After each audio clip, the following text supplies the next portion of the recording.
Welcome to the Droppery. This is Dr. Chris Baker, DC, doing a little deck tech for week 1 of the league at Magic the Gathering Strat. They have a pretty cool league going on. They got a lot of interest, so it's kind of sweet. So I've been doing some thinking, and the shift in the metagame has been such that I think that heroic decks are actually pretty bad. There's plenty of ways to do more powerful things, right? Than try to play small creatures and try to protect them. They're just not very potent on their own, and there's a lot of ways to interact with removal spells and bounce spells and creatures that can go over the top of them. And there's no real card advantage in those decks, so definitely not the most fun to play. So this is the deck that I took into the league, and I have video replay analysis of my league match with Cerulean or Brennan to come after. So basically, just think of my Is It control deck, except I like white more than red now. Red gave us pros were Tormenting Voice and Flurry of the Horns, in that they give us a token maker that could end the game quickly, and they give us a card draw spell that fueled our Treasure Cruise, and that was like a 2-drop, which is pretty good.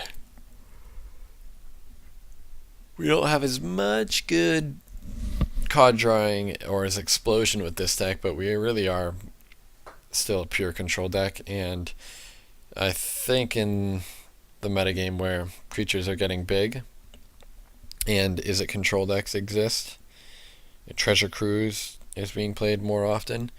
You want to be prepared for that, and then have your sideboard be able to help the aggro heroic decks. So basically the only changes are really cutting the magma sprays, and instead you get Last Breath, which is really good. Magma Spray misses on Disciple of Phoenix and Grey Merchant, and Disowned Ancestor. Little things like that. A lot of people are playing high toughness creatures to try to dodge all this red removal. Even Lightning Strike misses a lot of those. So this card's pretty good. Sometimes you can cast it targeting your own creature as well to gain 4 life, which is never to be overlooked. The real nice one here, though, is Pillar of Light. This lets us snag like Nessian Asp, Hooting Mandrills. In particular, it's really tough for the red deck to deal with. We were just really hoping to Voyage's End plus Nullify, or do that with some combination of playing our own creatures and attacking around or past or through it. It was pretty bad. The thing I like about both of these removal spells as well is that they exile, which is relevant against the black-white control deck, which is now playing Griffin Dreamfinder as the Auramancer replacement, and the black Font of Return. So like turn 2 Font seems pretty strong against a control deck with just like a bunch of removal, until they never have time and they never have enough creatures in their graveyard to get back, because so many of them are exiled rather than just countered. So as you can see, the rest of the deck here is a little bit different. Same mana base, 2 Amulet, 4 Wilds, 4 Dual Lands. Really heavy blue. We really want Nullify early, and we only ever need 1, maybe 2 white sources in play. Counterspells. Again, this card wouldn't be main unless we anticipated a field surrounded by Treasure Cruise and surrounded by Disciple of Phoenix, Grey Merchant, and Flurry of the Horns, Rise of Eagles, stuff like that. So right now, I'm all about it, because if you can stop them from landing a Treasure Cruise and then follow up with your own Treasure Cruise, it feels like it's really tough to lose those games. Font of Fortunes is just our worst version of Tormenting Voice, but before I found Tormenting Voice, I was playing blue-red with this, and it was actually fine. It's not nearly as explosive, but you never have to discard You're never forced to discard a card, but you find your answers a little bit more slowly, but it's probably a better card in the late game, which is not when you need your card draw, so it's still fine.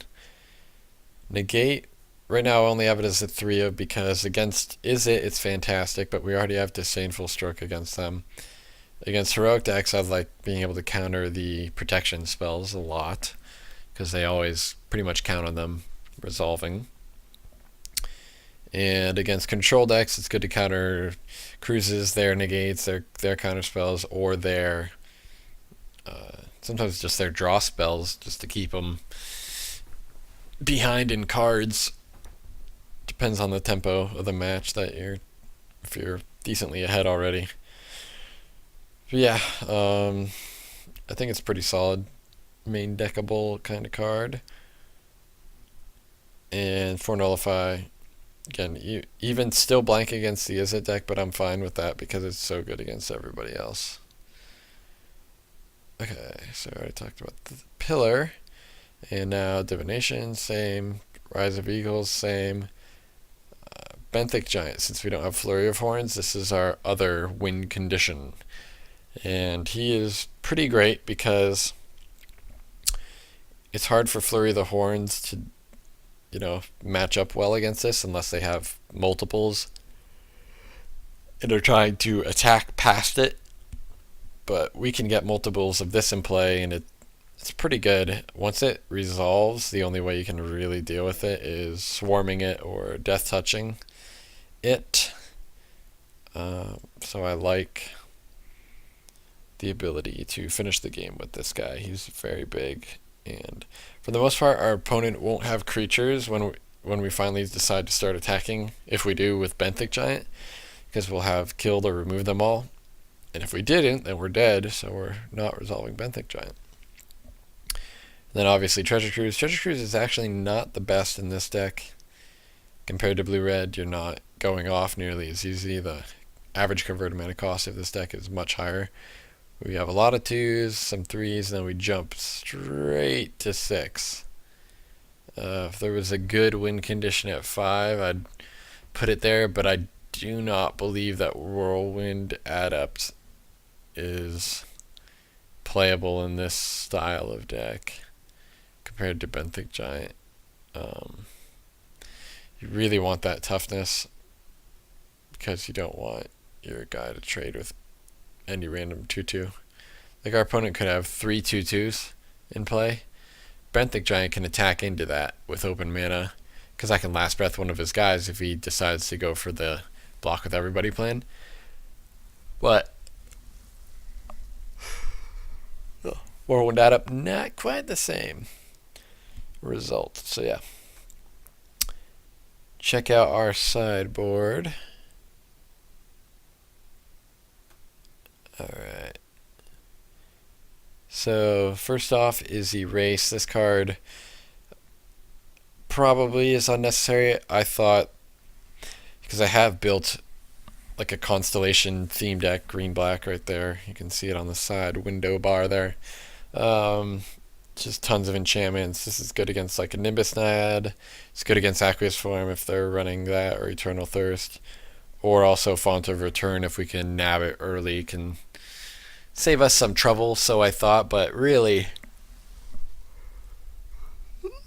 Font isn't really doing that much work against us, but I figured can't be too bad to just, again, have the slots just in case. Hopeful Eidolon and Aqueous Form, these are for matches where I think they're going to go very late, and the game's going to come down to basically equipping a Benthic Giant with these. So one Hopeful Eidolon on the Benthic Giant helps us win the race. And Aqueous Form, same thing. Otherwise, in a traditional control deck, if we just don't need these, we'll like these guys even more against Death Touch creatures like Freakish Chosen, Typhoid Rats. Can bring in the Aqueous Form so we can get through, but only really because we don't have Scouring Sands or Fester Gloom, so we can't just Wrath away Death Touch creatures if we know they have them. We either have to remove them one by one or attack past them. So thought this was a okay option. Now we have the fourth Last Breath, the fourth Negate, and the fourth Pillar of Light. So these are all situationally really good, and I like a good mix of them. These are all good in different situations, so they can all come in, be applied as needed. Voyage's End against this lightning fast decks, the red decks, and the decks with tokens, almost like the Isaac Control, or the just mainly heroic decks. You just want more ways to interact with them so that the creatures are either getting a reset and getting small, or they're getting prevented from being really big. So other than that, good old friend Coral Bear. I tried to main deck this guy because I actually think he's close to being that good, because I bring him in almost all the time. He's great against aggro and he's great against blue decks. Like, what else is there? I guess there's like a mono black deck and a white black deck, and it doesn't really do that much against those decks. So yeah, I like him. But yeah, so basically, I'm trying to mirror image my blue-red deck for the most part and come up with this, blue-white Azorius Cruise Control, as it's called. Other than that, if you wanted to play blue-white Treasure Cruise, the first list that I made with it was very token-heavy, and that could also work. Raise the Alarm, Mardu Horde Chief, Triplicate Spirits, Triton Shore Stalker, so you're always freely able to trigger raid.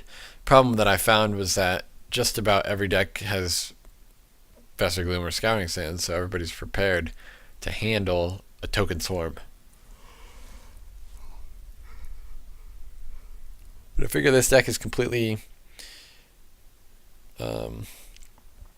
new in that it's attacking the control and non-aggro decks, so I figured it would be a good choice to switch to, and then have the Voyage's End, the Last Breath, and just, I don't know, the Coral Barriers to help against the aggro decks. But mono red, if they, get a Crone Crusader going and get a bunch of tokens, it can be really tough depending on what I draw in the early game. But yeah, that's the deck, so stay tuned. We'll rock round 1 against Brennan real soon.